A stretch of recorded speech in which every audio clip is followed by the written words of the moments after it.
Data transformed sports significantly. If you look at how in the NBA people take shots versus how they used to take shots, right? Like data has really informed that.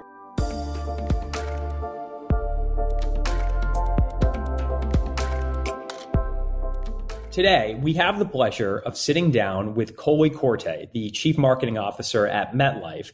Koley's journey is nothing short of inspiring, and it's marked by this relentless pursuit of knowledge and a passion for innovation. In this episode, we delve into Koley's impressive career trajectory, exploring how she navigated the dynamic world of marketing to reach the top at a Fortune 100 company. We discuss her fascination with AI and how it's shaping the future of marketing across the industry.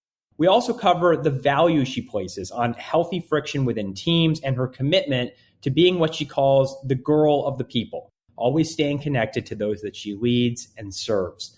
Koley shares valuable insights on leadership, the importance of continuous learning, and the joy she finds in embracing new challenges. So get ready for a scintillating, data-driven discussion with Koley Corte from Metlife. Let's dive into another episode of Signal in the Noise. Hi, everybody. Welcome to another episode of Signal in the Noise. I'm your host, Dan Gaynor, and I'm thrilled on this edition to welcome Koley Corte to the program. Hi, Koley. Hi. Happy Monday. Happy Monday. We are recording this right after July 4th, so let's hope our neurons are all firing correctly. And we have got a bunch of questions for you, but one of the things that I love following on LinkedIn is your various travels. And you have a series you literally post called like, Where in the World is Koley? Obviously, Metlife is a huge company, I think Fortune 50, over 90 million customers in 60 different countries. And you certainly are on the global tour all the time. I would love for you just to give us some hits of your favorite places you visited for work travel over the last 6 months or so, and maybe some of the best meals you had too. Great. Yes, it's been an interesting year. I kicked off the year with 6 countries in 3 weeks in January. So there was a lot of travel and that was the birthing of Where in the World is Koley, because no one could keep track of it. And I had the pleasure of spending time in many of our markets. And I think the favorite this year was to get to go to Korea. I hadn't been to Korea in about 10 years. And Seoul has changed quite a bit in that 10 years. And that would also be the place where we probably had the most interesting meal, that and Japan. So those were back-to-back visits in the same week. In Japan, I was served a bowl of baby fish. Yep. I was given the compliment that I must be an expat because I was very adventurous in what I was trying from the sushi chef. So I thought that was a good compliment. Obviously, he didn't think I was Japanese, so we had to go with the closest thing. And then when we were in Korea, I did not eat this, but my colleague did request live octopus. And the live octopus had to be served in egg, like raw egg, because otherwise the tentacles can get stuck on the way down. Oh my God. So I was not adventurous enough to make it to that, but I watched him eat it and kept my fingers crossed that there was no tentacle latching on. I love that the chef said to you, like, I know you're not from here because you're eating something that even the locals don't want to try. That's a pretty good level of Anthony Bourdain-ness. Well, we are thrilled to have you on the program today. You're the Chief Marketing Officer for Corporate and Institutional for a $70 billion company, a global name in Metlife. I want to start with your career arc. Was this all part of a master plan? What were the forks in the road? Tell us a little bit about how you got here. So, it's interesting. And right before this, I was on a call with our EMEA team, which is Europe, Middle East, and Africa. And it's a career talk. So I talked about myself for an hour, which is amazing because why not start your day back from vacation talking about yourself? But they asked a similar question, right? And I'd love to say it was all like a master plan.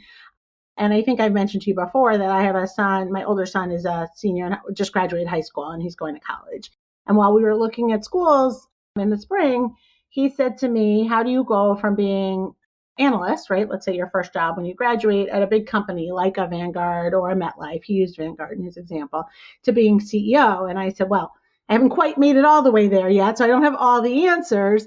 But I said it's like a combination of hard work and a little bit of luck, right? And that's another thing I think I posted about on LinkedIn is this combination of, my dad always said he still says it's better to be lucky than good. And I think it's better to be lucky and good, right? So luck, being in the right place at the right time, serendipity plays a role, and how you take advantage of those moments is important too. So I think early in my career, I started out in finance, and I always knew that I wanted to have sort of a broad array of experiences. And my belief was that my skills, which were ultimately became turning strategies into action that drive measurable business results, were both functionally agnostic and to some extent industry agnostic, although I've spent most of my career in financial services. Over time, those skills around turning strategy into action that drive results has grown into the world of digital and data, which really now has become the world of marketing. I'm practicing that in marketing, but I could easily end up in other disciplines, and I still believe that I could end up next in another discipline. It's the line of it's good to be both lucky and good. I know you said it much more articulately, is true in business and sports and snowboarding and everything in between. I want to hear a little bit about your job today because you work at an incredible scale, right? This Fortune 50 company that might as well be on the same size as the UN. And you're the chief marketing officer for corporate and institutional. Tell us what that means. And I want, as part of that question, to understand the breadth of what you're up to. And a little bit of late breaking news. So my title now, I probably haven't updated it everywhere, is I am actually head of marketing. So I'm the CMO for our regional businesses in EMEA and LATAM, our institutional businesses, which is our retirement income solutions businesses and our investment management business, as well as the global head of customer insights and analytics. So my world changed a little bit about 2 months ago, and I haven't gotten through updating everywhere, but that's why I was on that call with EMEA before this.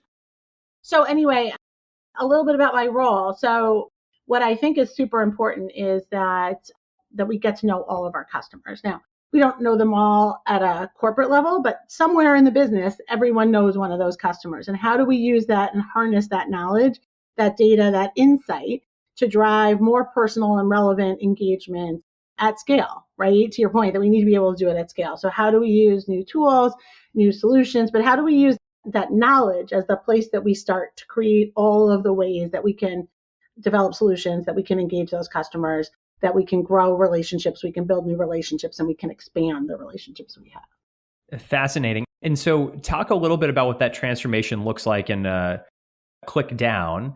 How are you driving that across the organization? And by the way, that is perhaps the longest and most complex job title I've heard yet. Basically, you could just say I cover every continent except for Australia, and that would also cover it. So what's changed over the past year or two when it comes in particular to the data piece? You mentioned being head of insight. I'd be very interested in how you try to bubble up and coalesce knowledge from across a huge global organization into a focused marketing approach. Yeah, and I would say there's less of a consistent, focused marketing approach across everything. Mm-hmm. And it's much more tailored to our products are different in the markets, our customers are different in the markets, the regulatory environment is different in the market. So I think there's some core theses. We're working on refreshing our enterprise brand strategy, and in there you'll get core elements that will work across the markets, but the way that we create value is really at the market level, right? And so being able to then understand those customers and how you create solutions for them off of that sort of global chassis. So can you customize things? From an analytics and insights perspective, one of the things we do use globally is Net Promoter Score, right? And we use that as a barometer of ability to advance customer loyalty. So we have a customer commitment around loyalty as part of our publicly published Next Horizon strategy. And our NPS is our metric of how we are driving that loyalty. So we are using similar measurement, and then we're taking that to drive insights that drive actions at customer council levels that then we can drive results that are very close to the customer. The idea is that everything we're doing is close to that customer, and it's not sort of a ubiquitous customer up here. It's an actual customer in the market. Well, one of the things you're saying strikes me as basically an ethos of servant leadership, because what you're saying is that somebody somewhere in this gigantic company that you work at has intimate knowledge of a customer that, to your point, can help you better tailor what the MetLife experience might look like across countries, across product lines, et cetera. I know how important culture is to you, and I'd be interested in the complete opposite side of the spectrum of the data stuff, which is how you internally make sure that you're bubbling up and appreciating people's expertise, particularly at the local market level. Because I imagine in what you're saying, it's as much about empowering the team to level up good ideas as it is the top down, here's the system we're using as an architecture. I think that's totally right. And I think it is connecting. It's why I travel so much, right? Connecting and understanding what's going on in those businesses. What are those perspectives? Where can we leverage? Where can we get, we used to call it borrow with pride at one of my previous companies, but is there something that someone's doing that's really good in a market that we can leverage into another market and then customize, right?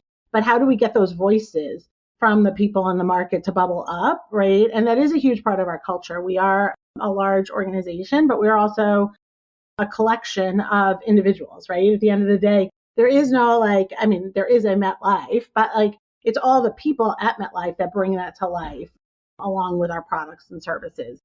So getting to know all those people and then leveraging that expertise is super important. I think it's important to build authentic connection. So, someone said on the last call, since I had that career call a second ago, they said, it's amazing. I look at your LinkedIn and you're always surrounded by people and they're always smiling. And how are you doing that? And it is I'm getting to know the people and what can we celebrate? And each person can contribute something different, right? It would be really easy. All of us lead teams, right? But it would be really easy to hire, in my case, 12 Koleys. It would be really easy. We would think we were brilliant. We'd move quickly and we'd be so flawed, right? Because we wouldn't see around anything other than what we had conviction around. And so that conflict and that little healthy friction is important to getting to a better outcome, right? So, and 12 Koleys would be a nightmare in many ways, but I think it was fun, but it would be very flawed. And right, so that diversity of perspective, that, bringing in different markets, different cultures, different views is super important. While it may make it harder in the short term, it makes us much better and stronger. I think executives take note. If you're listening to this, we have a groundbreaking first where a C-suite executive said that cloning herself 12 times would yield chaos. That is the most ego-free statement we've heard yet. Koley, I'm also mindful that marketing at the end of the day is connecting with people. Some people call it just different forms of communication. Some people say it's a different form of sales, but nonetheless, I'd be interested in how you're using data and or AI to drive more powerful and, to your point, targeted stories at the customer level. Yeah, my goal would be that we could ultimately really be able to personalize every outreach. That may or may not be possible, but if you think about how do we use data to help us understand where you are, what's important to you, what's relevant to you, either as a segment or as a person, hopefully, right down the road. And then how do we use AI to help us path you to that content so we can do it at scale, right? Today we use segments because it's the closest way you can get to personalization, right? But in the future, and we're doing some of this now, we're using some tools that are enabling us to personalize content to the person, to create a journey for the person, right? And that'll get better and richer as we learn from those experiences and as we build more data and as we connect that data better. Makes sense. And you're an original metrics person, just at an emotional level, from ChatGPT a couple years ago through today, right? Or incredible stuff on the video front, let alone the metrics and marketing front. I would just be interested, to what degree has learning more about AI been fun or terrifying for you? So I think it's totally fun. I always think learning is fun, right? And it's amazing to me what we can do today that we couldn't before. One of my former colleagues has a company, and it's an idea that we started 100 years ago. Maybe not exactly 100 years ago because I'm still 25, but it feels like 100 years ago. But we were always trying to measure the effectiveness, right? And now through things like what you guys are doing at Signal.ai, what he's doing at his company, you're actually able to do some of that. You're able to get the sentiment. You're able to get views, right, at scale, at real time, right, and understand. And so I think it's super exciting to see what's possible. And I think it'll just make us better. Every innovation that we've ever gone through has just made us better. While I think there's a lot to learn, it's fun to play and it's fun to learn. And I think it'll just make us better and stronger. I think that's a great way, a healthy way of thinking about it, right? Which is we're all on this learning journey, even people who, like us, work at the AI companies. I wanted to just zoom back out and talk about Metlife, the enterprise. And you've got offices, as you mentioned, spread across the globe. You have to focus on having a tailored message for each customer. At the same time, you want to have somewhat of a consistent brand voice, a sense of cohesive narrative messaging across the globe. Tell me a little bit about what the connective tissue looks like. And as I understand it, sustainability plays a role important. We're trying to use the words coherent as opposed to cohesive. We want to appear coherent across the globe, but we're not going to appear the same, right? So we're not trying to create a convergent strategy, right? But it is that coherence that's important. And then I would say, yes, so there are some key pillars, right? Diversity, sustainability. There'll be pillars around our language and some of the ways that we talk about things, authenticity, potentially humanity, right? So there'll be things that we bring into the way that we express ourselves, but the actual expression will be different and relevant to the market.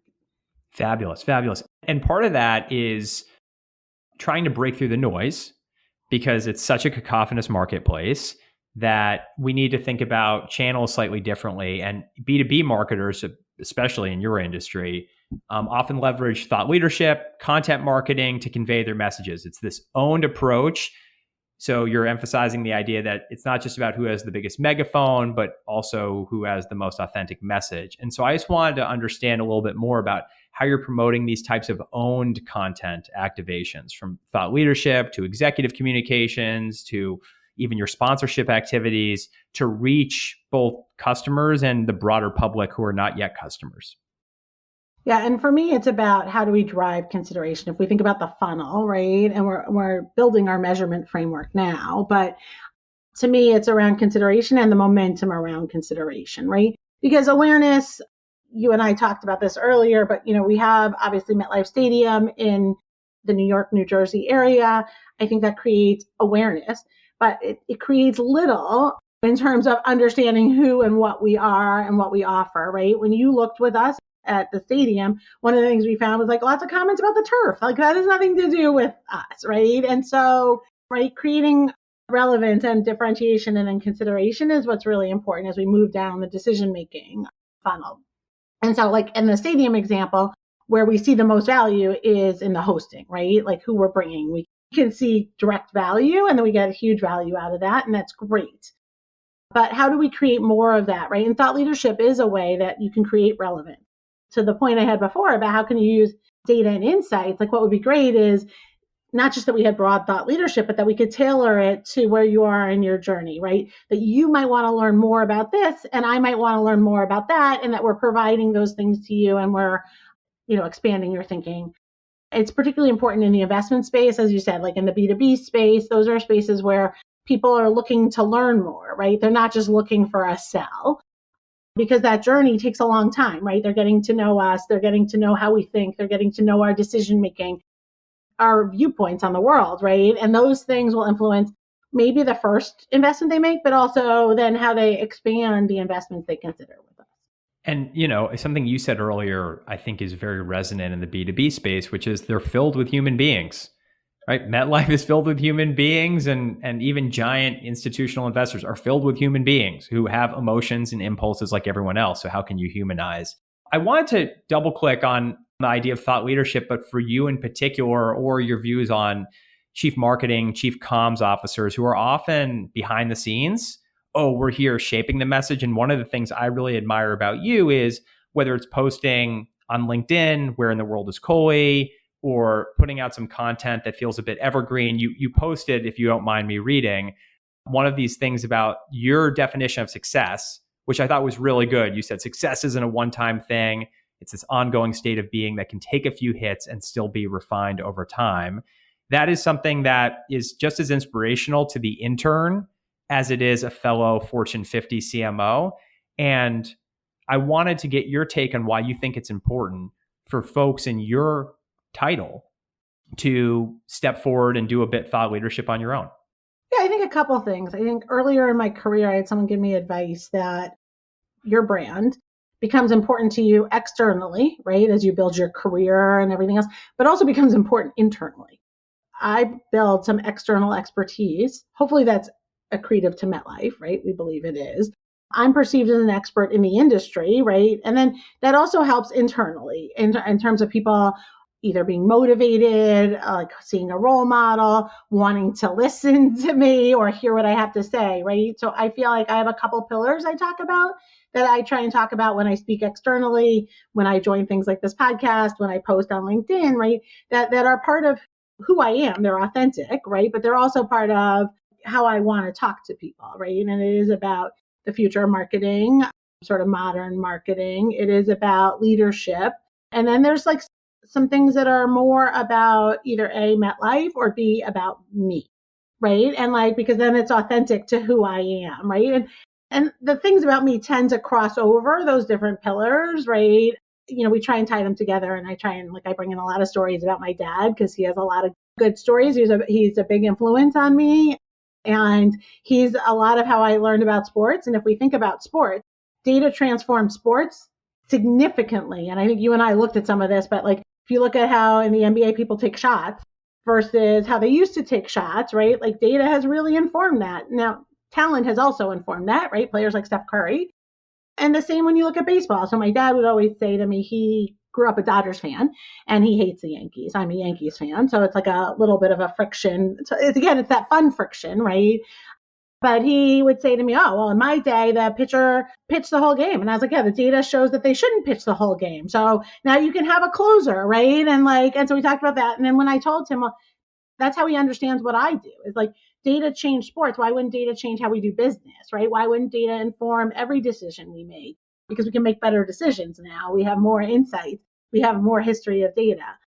But those are the things that also help connect, right? And they do build authentic connections that then we can have debate. There's like a few different things that you said there, threads that we could definitely pull on. The first, I love that you're saying, well, I'm using my dad, who's this sort of, universally relatable figure in many people's lives, to tell the story of something more intimidating and technical, like the deployment of data and insights for sharper marketing. Two, I just want to let you know that my dad is such a big former Dodgers fan that he has a statue of Sandy Koufax in his yard. Okay, wow. So we have to introduce our dads. We should do a summit. And three, you talked about something there that I feel like is really universal, which is regardless of what business you're in, regardless of your expertise or your age, there's something that everybody can do, which is empower others. And it pays dividends. And I wanted to ask you, why has it been so important for you to enlist the guidance of mentors and sponsors throughout your career? And in answering that, help define the difference between a mentor and a sponsor.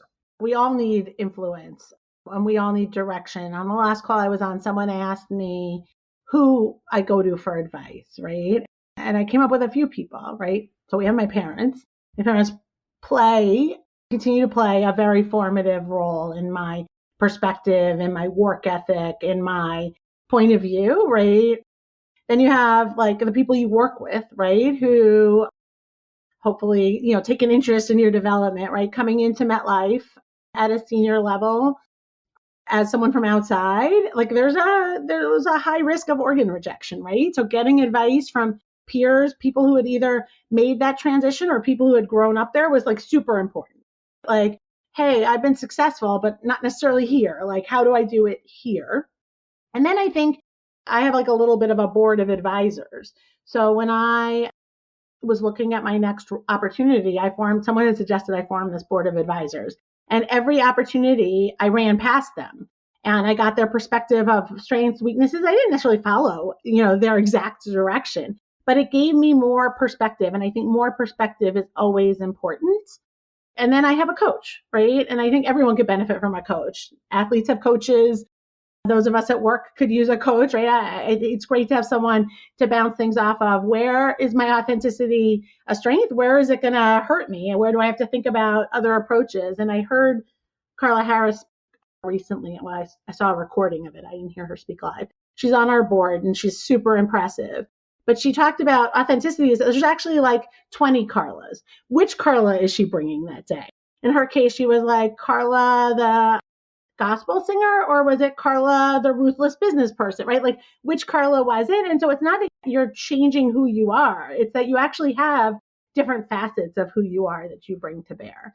So I think like all those factors are important and having that perspective. And so throughout my career, I've had both mentors and sponsors. I think sponsor is someone who takes an active role, right? They're someone who is like actively being your voice in a room you're not in, is thinking about your next opportunity for you. I had two really impactful sponsors in my career. One, unfortunately, died fairly young, but he was maybe the most pivotal person I worked with.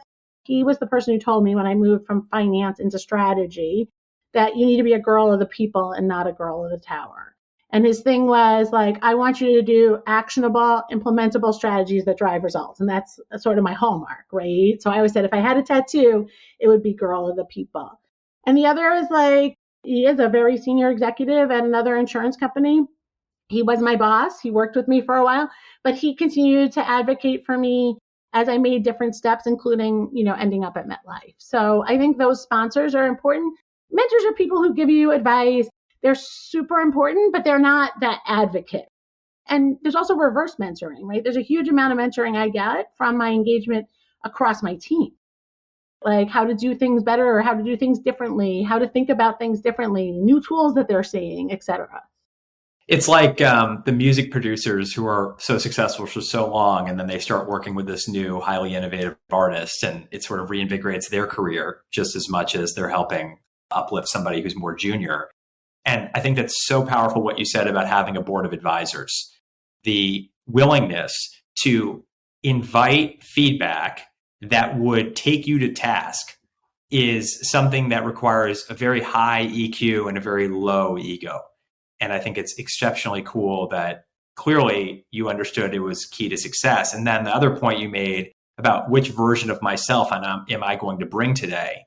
And you had to, when you came into MetLife relatively recently, say, okay, like I'm more of the, I don't know how you describe it, politician, gregarious, Letterman wearing jacket person, but it was very different, I assume, than like the boss coming down with Thor's hammer. Yes. And yeah. Very, very cool to hear.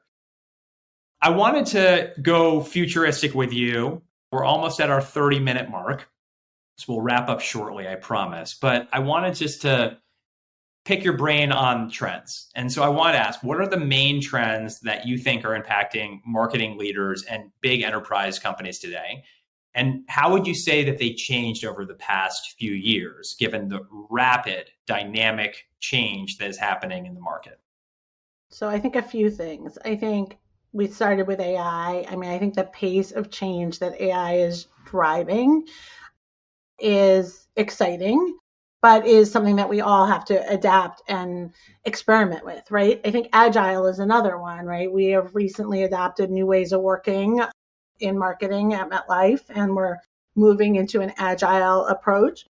I think that allows for a lot more experimentation, empowerment, and better outcomes.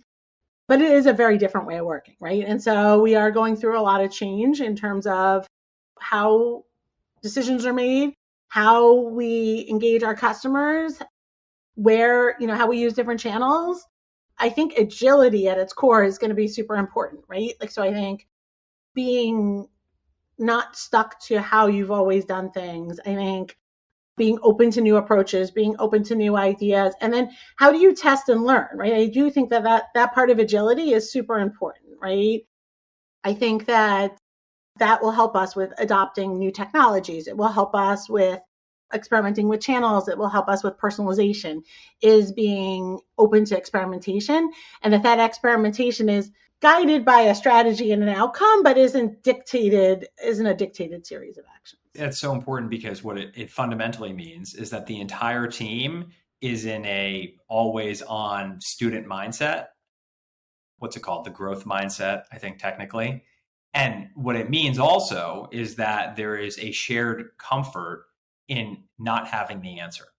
And I'm wondering, as a teacher, which I think you are, how you try to model that learning journey. Are there book clubs that you run internally? Are there pitch contests or hackathons? Are there certain initiatives where you're like, you know what, this is the one that we're just going to really experiment on, because if we screw up, not many people will see it? For the folks who are marketing and comms and insights focused individuals listening to this podcast, I wanted to ask, like, how do you do experimentation? There's a lot of ways. I think you listed maybe most, if not all of them. But I think, as an enterprise, we do some of them like hackathons, but then I think some of them we do very specifically in this, like in these pods that we're moving into. The pods can shoot, they understand the outcome that we're trying to drive, right? They understand where we're trying to go. And then they have the freedom to experiment and to test. And then what we're trying to do is make sure we take those learnings and pull them to other pods or other markets, et cetera, right? So, and then we're starting to see things that are evolving that are happening globally, right? So health and wellness is a trend that we see globally. And so we're building tools in different markets, but could we actually build an ecosystem? And how do we think about leveraging that ecosystem then? But I think you're right, like experimenting in places where there's low risk is a great way to do it. Experimenting in new spaces, right? When I was at AB, we were looking at how we could grow the advisors we serve. And so I said, okay, so give me a swath of advisors that we don't do business with yet, right? And there's 250,000 financial advisors in the US, right? We didn't do business with all of them. So we took a pool of 25,000 advisors. We weren't doing business with them. So it was fairly low risk. Like the worst we could do is they still wouldn't be doing business with us. And the best we could do, obviously, is we convert some of them. And we found great success in being able to convert advisors in a non-traditional way using a low-cost digital means. These were earlier career advisors with smaller books, but also they weren't interested in meeting the way that people had. So like finding opportunities like that where it's not disrupting the business you have, it's only a win, is also a great way to do it, I think. It's so interesting what you really have redefined agility, in my view. And it's, I think, exceptionally powerful to understand how you do that culturally and also how you do that architecturally with some data. Well, Koley, this has been super, super interesting. Best way to follow you, I assume, is on LinkedIn. Just look up Koley Corte. You're a good follow. And because Twitter is a hellscape these days, I would highly recommend pivoting to Koley's LinkedIn, unless you have a great Twitter. Nope, my LinkedIn's way better than my Twitter. Fabulous. I think that is true for any normal person these days. No offense to my co-founder, who's a big Twitter guy. Koley, thank you so much for appearing on another episode of Signal and the Noise. Learned a tremendous amount from you. I think, one, quote your dad as much as possible. But two, you had that great line about politely borrowing from people and creating a culture of agility. And I'll be sure to take that around to meeting after meeting. So Koley, thank you so much for joining us on Signal and the Noise. Thank you for having me. Bye.